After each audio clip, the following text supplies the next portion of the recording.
BBC বাংলার সান্ধ্য অধিবেশন প্রবাহতে আপনাদের স্বাগত। আজ আপনাদের সাথে লন্ডন স্টুডিও থেকে আছি মানসী বড়ুয়া। বাংলাদেশের সর্বশেষ গুরুত্বপূর্ণ আপডেট সংবাদে আপনাকে স্বাগত। শুরুতেই সংবাদ শিরোনাম, পরে বিস্তারিত। প্রথমেই জানাবো আমাদের হাতে থাকা সর্বশেষ গুরুত্বপূর্ণ সবথেকে তাজা আপডেট সংবাদ। দেশ রক্ষায় ঢাল হয়ে দাঁড়িয়েছিল সেনাবাহিনী, বলেন চিফ প্রসিকিউটর। দেশ রক্ষায় সেনাবাহিনী ঢাল হয়ে দাঁড়িয়েছিল বলে মন্তব্য করেছেন আন্তর্জাতিক অপরাধ ট্রাইব্যুনালের চিফ প্রসিকিউটর মোহাম্মদ তাজুল ইসলাম। আজ ট্রাইব্যুনাল প্রাঙ্গণের প্রেস ব্রিফিংয়ে শেখ হাসিনার মামলায় যুক্তিতর্ক উপস্থাপন প্রসঙ্গে তিনি এই মন্তব্য করেন। তাজুল ইসলাম বলেন, আমাদের দেশপ্রেমিক সেনাবাহিনী রয়েছে যাদের সব সময় দেশের জনগণ খুবই ভালোবাসে। তাদের দেশপ্রেমিক সেনাবাহিনী বলা হয়। রাস্তায় দেখলে মানুষ তাদের বুকে জড়িয়ে ধরেন। গত বছরের ৩ অগস্ট যখন পুলিশ নির্বিচারে মানুষ মারছে, সেনাবাহিনী তখন ছাত্র জনতার মাঝখানে ঢাল হয়ে দাঁড়িয়েছিল। এরপর জানাবো শিক্ষকদের লং মার্চ টু যমুনা স্থগিত, নতুন কর্মসূচি ঘোষণা, মূল বেতনের ২০% বাড়ি ভাড়া দেওয়া সহ ৩ দফা দাবি আদায়ে লং মার্চ টু যমুনা কর্মসূচি স্থগিত করেছে আন্দোলনরত শিক্ষকরা। তার পরিবর্তে আগামী ২৪ ঘণ্টা কেন্দ্রীয় শহীদ মিনারে অবস্থানের পর আমরণ অনশনের ঘোষণা দেন তারা। এদিকে জুলাই আন্দোলনে কেউ মাস্টারমাইন্ড ছিল না বললেন আসিফ মাহমুদ। আন্তর্জাতিক অপরাধ ট্রাইব্যুনাল ১-এ চলমান মানবতাবিরোধী অপরাধের মামলায় জেরার সময় অন্তর্বর্তীকালীন সরকারের যুব ও ক্রীড়া উপদেষ্টা আসিফ মাহমুদ সচিব হয়ে দাবি করেন, ২৪ জুলাই আন্দোলনে প্রধান কুশলী বা মাস্টারমাইন্ড হিসেবে কেউ ছিল না। জানাবো মক্তবে আরবি পড়তে গিয়ে ৬ বছরের শিশু ধর্ষণের শিকার ইমামের হাতে। ভৈরবে মসজিদের মক্তবে আরবি পড়তে গিয়ে ধর্ষণের শিকার ৬ বছরের শিশু। আজ শহরের ভৈরবপুর উত্তরপাড়া চাঁদ মিয়া সরকার বাড়ি বাইতুল আমান জামে মসজিদে এই ঘটনা ঘটে। স্থানীয় বাইতুল আমান জামে মসজিদে অভিযুক্ত মুয়াজ্জিন আব্দুল কুদ্দুস চাকরির সুবাদে মসজিদের পাশে একটি বাসা নিয়ে সপরিবারে থাকতেন। ধর্ষণ এর ঘটনা প্রকাশ্যে আসার পর থেকেই তিনি পলাতক রয়েছেন।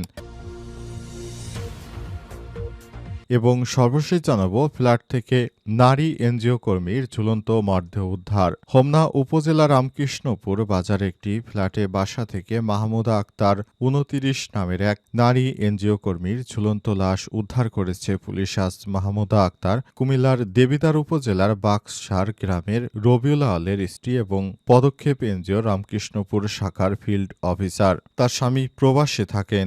সে অফিসের ৩য় তলায় ভাড়া নিয়ে বসবাস করতেন। এনজিও অফিস কাম বাসায় এই নারী কর্মীর লাশ ফ্যানের সাথে ঝুলছিল। প্রিয় দর্শক, এতক্ষণ শুনছিলেন সংবাদ শিরোনাম, এবারে বিস্তারিত। তবে তার আগে বন্ধুরা অনুরোধ থাকবে এই সংবাদটিতে একটি লাইক দিন। এই চ্যানেলে আপনি নতুন হয়ে থাকলে আমাদের সংবাদটি দেখতে দেখতে চ্যানেলটি সাবস্ক্রাইব করে রাখুন। কমেন্ট করে বন্ধুরা আপনার মূল্যবান মতামত জানিয়ে দিন আপনি বিশ্বের কোন দেশ থেকে বা বাংলাদেশের কোন স্থান থেকে আমাদের সংবাদটি দেখছেন এবং শুনছেন। এবারে বিস্তারিত। দেশ রক্ষায় ঢাল হয়ে দাঁড়িয়েছিল সেনাবাহিনী, বলেন চিফ প্রসিকিউটর। দেশ রক্ষায় সেনাবাহিনী ঢাল হয়ে দাঁড়িয়েছিল বলে মন্তব্য করেছেন আন্তর্জাতিক অপরাধ ট্রাইব্যুনালের চিফ প্রসিকিউটর মোহাম্মদ তাজুল ইসলাম। আজ ট্রাইব্যুনাল প্রাঙ্গণে প্রেস ব্রিফিংয়ে শেখ হাসিনার মামলায় যুক্তিতর্ক উপস্থাপন প্রসঙ্গে তিনি এই মন্তব্য করেছেন। মোহাম্মদ তাজুল ইসলাম বলেন, আমাদের দেশপ্রেমিক বাহিনী রয়েছে সেনাবাহিনী যাদের সবসময় ভালোবাসে দেশের জনগণ। তাদের দেশপ্রেমিক সেনাবাহিনী বলা হয়। রাস্তায় দেখলে মানুষ তাদের বুকে জড়িয়ে ধরেন। গত বছরের ৩ অগস্ট যখন পুলিশ নির্বিচারে মানুষ মারছে, সেনাবাহিনী তখন ছাত্র জনতার মাঝখানে ঢাল হয়ে দাঁড়িয়েছিল। চিফ প্রসিকিউটর আরও বলেন, মিরপুরে পুলিশ যখন ছাত্রদের গুলি করে মারছিল, মাঝখানে সেনাবাহিনী দাঁড়িয়ে উল্টো পুলিশ বাহিনীর উপর ফাঁকা গুলি বর্ষণ করে তাদের ডিসপাস অর্থাৎ ছত্রভঙ্গ করেছিল। বিচ্ছিন্ন বিক্ষিপ্তভাবে হয়তো কোনো ঘটনা ঘটেছে, কিন্তু প্রকৃতপক্ষে সেনাবাহিনী হিসেবে তারা বিরাট ভূমিকা পালন করেছে, এসব কথা আমরা আদালতে তুলে ধরেছি। সব মিলে এই বাহিনী ছাড়া বাকি সব রাষ্ট্রযন্ত্রকেই অপরাধ সংগঠনে ব্যবহার করেছিল শেখ হাসিনা। সুতরাং এটা সুস্পষ্টভাবে মানবতা বিরোধী অপরাধ। এর চরম দণ্ড নিশ্চিতের মাধ্যমে ভবিষ্যতে বাংলাদেশে যেন এই ধরনের কোনো হত্যাকাণ্ডের সুযোগ তৈরি না হয় সেজন্য আমরা কাজ করছি বলে জানান chief prosecutor advocate Tajul Islam. তিনি শেখ হাসিনার বিচার করতে বদ্ধপরিকর। শিক্ষকদের লং মার্চ টু যমুনা স্থগিত, নতুন কর্মসূচি ঘোষণা। মূল বেতনের ২০% বাড়ি ভাড়া দেওয়াসহ ৩ দফা দাবিতে লং মার্চ টু যমুনা কর্মসূচি স্থগিত করেছে আন্দোলনরত শিক্ষকরা। তার পরিবর্তে আগামী ২৪ ঘণ্টা কেন্দ্রীয় শহীদ মিনারে অবস্থানের পর আমরণ অনশনের ঘোষণা দিয়েছেন তারা। বৃহস্পতিবার ১৬ অক্টোবর বিকাল ৫:৩০ শহীদ মিনারে এই ঘোষণা দেন শিক্ষকরা। এর আগে দুপুরে বিকেলে প্রধান উপদেষ্টার বাসভবন যমুনার অভিমুখে মার্চ টু যমুনা কর্মসূচি পালনের কথা ছিল শিক্ষকদের। সেই কর্মসূচি স্থগিত করে যতদিন সরকার দাবি না মানবে ততদিন সব শিক্ষা প্রতিষ্ঠানে ক্লাস ও পরীক্ষা বন্ধ রাখার সিদ্ধান্ত নেন তারা। দুপুরে শিক্ষা উপদেষ্টার সঙ্গে শিক্ষা মন্ত্রণালয়ের বৈঠকে বসছিলেন শিক্ষকদের ১৬ সদস্যের প্রতিনিধি দল। শিক্ষকদের অভিযোগ, বৈঠকে শিক্ষা উপদেষ্টা প্রহসনমূলক আচরণ করছেন। বৈঠক শেষে বেসরকারি শিক্ষা জাতীয়করণ প্রত্যাশী জোটের সদস্য সচিব অধ্যক্ষ দেলার হোসেন আজিজি বলেন যে রাষ্ট্র ৬ লক্ষ শিক্ষক কর্মচারী ডাল ভাতের ব্যবস্থা করতে পারে না, সে রাষ্ট্রের উচিত শিক্ষা ব্যবস্থাকে বন্ধ করে সবাইকে ছুটি দেওয়া। তিনি আরও বলেন, শিক্ষা ব্যবস্থা বন্ধ করে ছুটি দেওয়া হোক, আমরা সিএনজি চালিয়ে রিকশা চালিয়ে কৃষিকাজ করে আমাদের বাচ্চাদের নিয়ে জীবনযাপন করব। কিন্তু এখন যে ২৫ সপ্তাহে ২ দিন সময় পায় শিক্ষকরা, এই সময় চাইলে তারা অটোরিকশা চালিয়ে কিংবা কৃষিকাজ করে বাড়তি উপার্জন করতে পারে, কিন্তু শিক্ষকরা এক্ষেত্রে কোনো বিষয়ে কথা বলছেন না। জুলাই আন্দোলনে কেউ মাস্টার মাইন্ড ছিল না বললেন আসিফ মাহমুদ। আন্তর্জাতিক অপরাধ ট্রাইব্যুনাল ১-এ চলমান মানবতাবিরোধী অপরাধের মামলায় জেরার সময় অন্তর্বর্তীকালীন সরকারের যুব ক্রীড়া উপদেষ্টা আসিফ মাহমুদ সজীব ভুঁইয়া দাবি করেছেন, ২৪শে জুলাই আন্দোলনের প্রধান কুশীলব বা মাস্টার মাইন্ড হিসেবে কেউ ছিল না। বৃহস্পতিবার ১৬ অক্টোবর জুলাই আগস্ট আন্দোলনে রাজধানী চানখারপুলে ৬ জনকে হত্যা মামলায় জেরার সময় এমন দাবি করেন আসিফ মাহমুদ। প্রথমেই তাকে জেরা করেন সাভাক থানার সাবেক ওসি অপারেশন মোহাম্মদ আরশাদ হোসেন। আইনজীবী সাদ্দাম হোসেন অবি জেরার এক পর্যায়ে আসিফকে তিনি প্রশ্ন করেন তাদের আন্দোলনে কোনো মাস্টারমাইন্ড ছিল কিনা।